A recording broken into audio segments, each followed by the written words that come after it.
يا من صليت بكل الأنبياء يا من في قلبك رحمة للناس يا من ألفت قلوبا بالإسلام يا حبيب hello everyone, আজকে অনেক দিন পর আরেকটা রমাদান ব্লগ নিয়ে চলে এসেছি। অনেক ভিডিও করা আছে কিন্তু এডিট করছি না আর পোস্টও করছি না, তার জন্য আপনাদের সাথে শেয়ারও করতে পারছি। ভেবেছিলাম এই রমাদানে প্রতিদিনই কোনো না কোনো ভিডিও পোস্ট করব, বাট এখন আর রেগুলার ভাবে পোস্ট করা হচ্ছে না। আজকে আমার দিনটা শুরু হয়েছে সুন্দর একটা বার্থডে গিফট আনবক্সিং দিয়ে।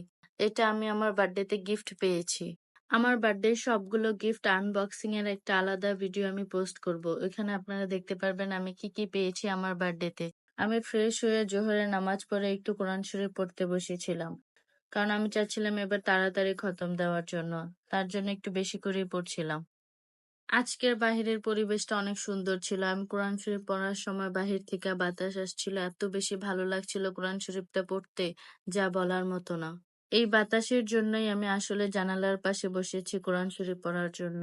আসরের নামাজ পড়ে আমি চলে গিয়েছিলাম আম্মু কি রান্না করছে ইফতারির জন্য তা দেখার জন্য। গিয়ে দেখি আম্মু আজকে গরুর মাংস আর ছিটা পিঠা বানাচ্ছে।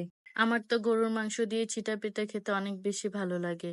আমি তো এটা দেখে বলতেছিলাম যে আর সহ্য করতে পারছি না, তাড়াতাড়ি আজান দিবে আর আমি কখন খাবো এটা।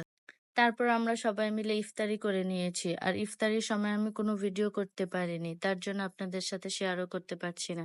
তারপর আমি মাগরিবের নামাজ পড়ে একটু কোরআন শরীফ পড়ছিলাম, তখনই আমার ফ্রেন্ড আমাকে বার্থডে সারপ্রাইজ দেওয়ার জন্য কেক নিয়ে এসেছে।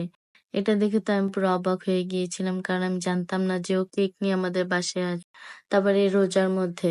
আমার বার্থডে আরো 2 দিন আগেই চলে গিয়েছিল, কিন্তু ওর এক্সামের জন্য আসতে পারেনি, তার জন্য 2 দিন পরে আমাকে বার্থডে সারপ্রাইজ দেওয়ার জন্য এসেছে।